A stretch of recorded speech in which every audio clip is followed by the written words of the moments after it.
Have you ever heard of the nose brain or the gut brain?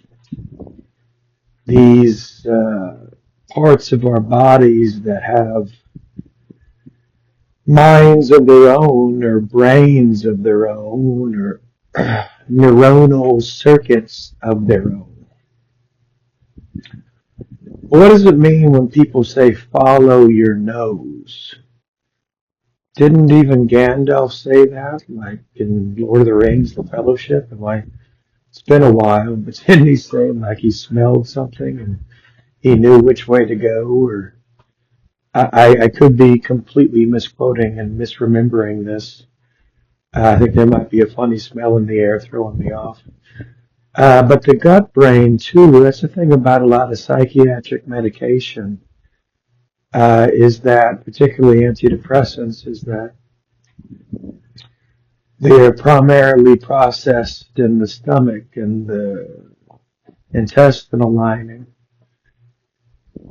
And that's why a lot of the side effects of psychiatric medicine are gastrointestinal, because your gut brain is the one that's really soaking it in.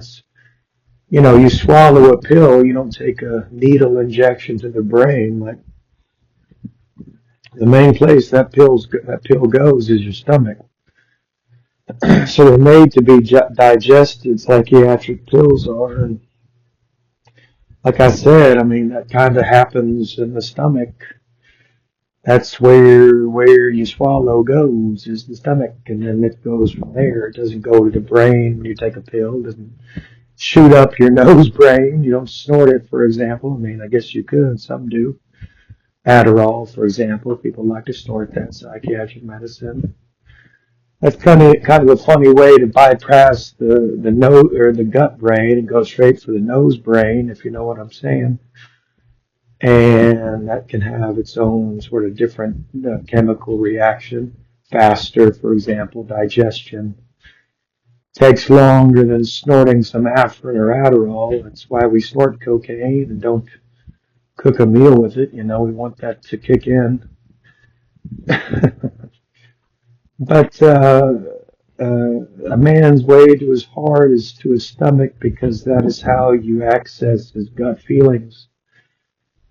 And if something smells good because you made good food, then his nose brain is reacting with his gut brain, and all of a sudden you've got his nose brain and gut brain fall in love with you. Forget the heart and the real brain. Just get that nose brain and that gut brain going. That's why if a girl smells good, nose brain, and makes good food that smells good and tastes good and satisfies the stomach, we're not even worried about the brain in your head and the heart in your chest. We're worried about the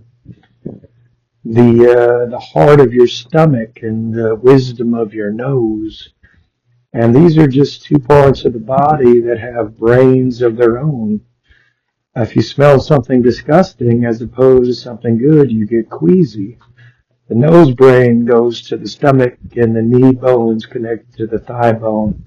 You know what I'm saying. Part of this is that all our body parts are symbolic.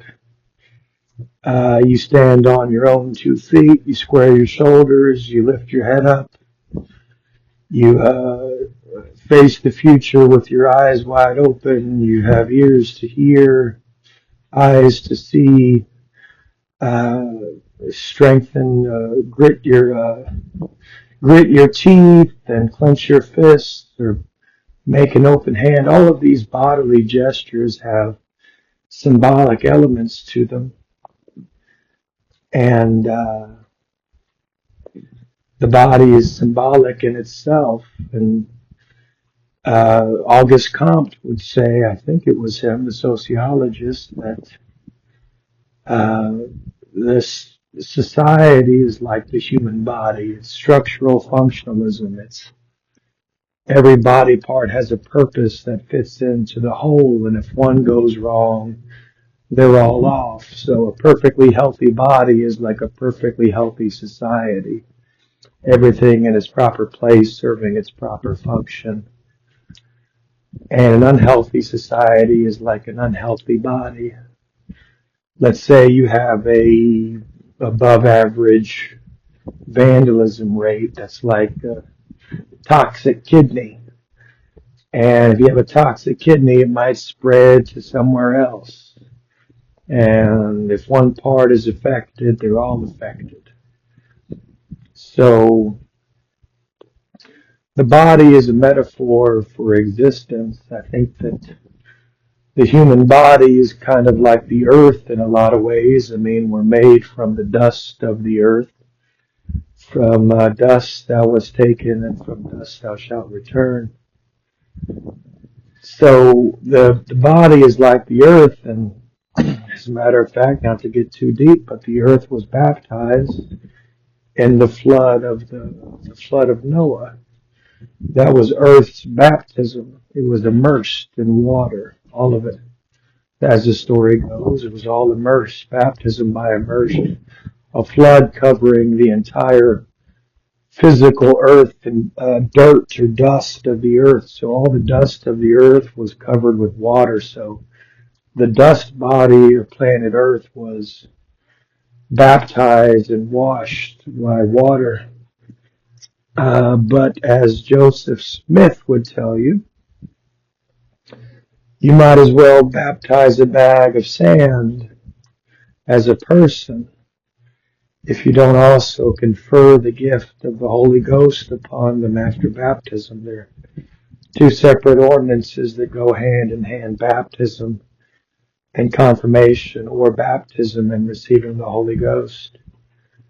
That's why the dove, the sign of the Holy Ghost, happened at Jesus' baptism. He so received the Holy Ghost, or it fell upon him in the sign of a dove after he was or when he was baptized. And so the Holy Ghost is a baptism of fire. The baptism of water is, the two cleansing elements, water and fire, right?